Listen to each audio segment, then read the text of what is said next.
What up, Birds? I am Forever, and this is Philly Birds and Beers. If you're new to the channel, hit that like. Most importantly, subscribe and ding that notification bell so you're notified when we upload new content.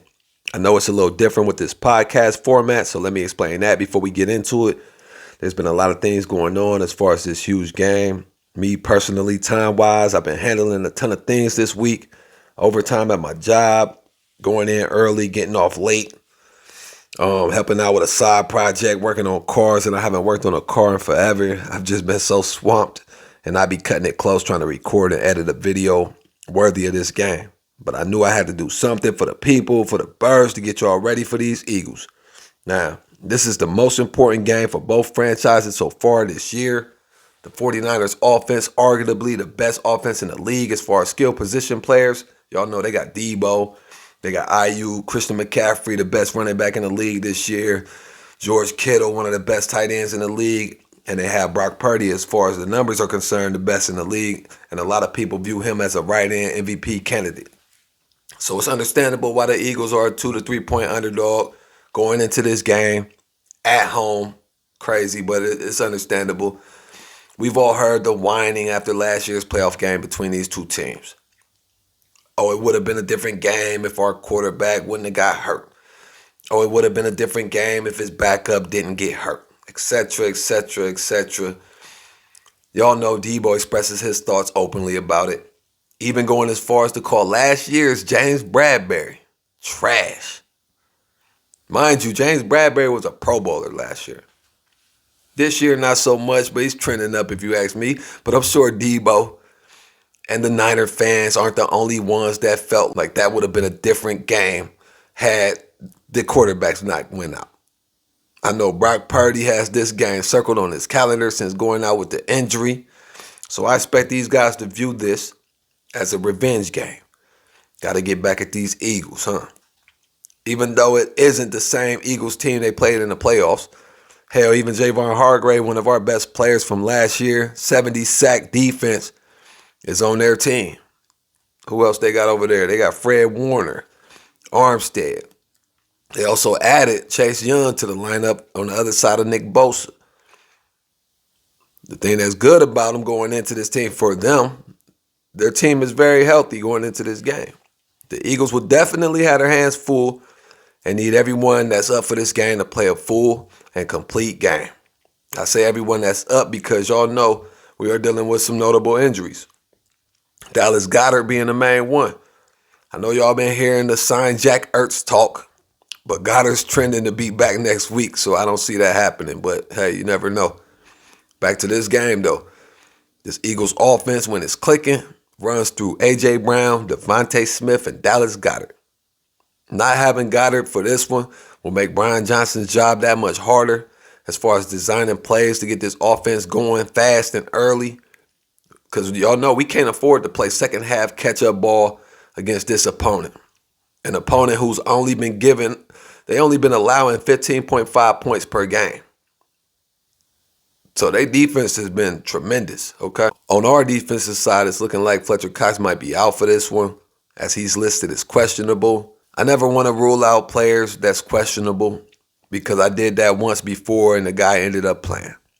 Let's just say if he's ready to go, he'll suit up, but it's highly unlikely. Starting linebacker Zach Cunningham is out with a hamstring. Couple that with Nakobe Dean being out on IR. That leaves the Eagles with Nicholas Morrow and Christian Ellis at the linebacker position. Ellis is mainly a special teams guy. He saw some linebacker play last week against the Bills towards the end of the game. And honestly, he didn't do too bad. But him having to defend the middle against George Kittle, now that's a different task. We've seen guys come off special teams and become good players for this team in the past, and I'm hoping that that's the case for Christian Ellis. Behind those two, we have Ben Van Summeren, who's just been signed to the roster off the practice squad. Eagles being down to the last linebackers on the team is actually a reason why we brought in former Indianapolis Colt Shaq Leonard for a workout this week. He also worked out in Dallas before the Cowboys and Seahawks game. He told both organizations that he'd make a decision after this weekend. Me personally, I think he just wanted to see what both teams would do against their opponents this week. to kind of help drive his asking price up. You know what I mean? Back to these Eagles 49ers. Two of the best teams in football. It's definitely going to be a great game. I think the key to victory for the Eagles is to run the ball and control the clock. Run the ball, control the clock. How do you beat a high-powered offense? By keeping their ass on the sideline, watching the game with the rest of us. Run the ball, control the clock. Do I think that's what Brian Johnson has cooked up for this one? I don't know. I think he'll come out and try to pass the ball a lot. I can see why. Because if you pass the ball, get in the end zone, then you're forcing the 49ers to pass the ball to get in the end zone. But here's the thing. That's what they do. So ultimately, you'll be playing their game.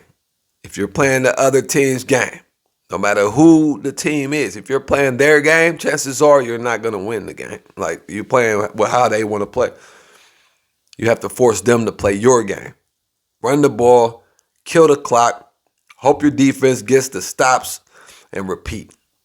And then that'll open up the pass game. Listen, DeAndre Swift should have 100-plus yards this game. Eagles need all phases to play a complete game, offense, defense, and special teams in the rain. My bold prediction, Britton Covey returns a kick for a touchdown.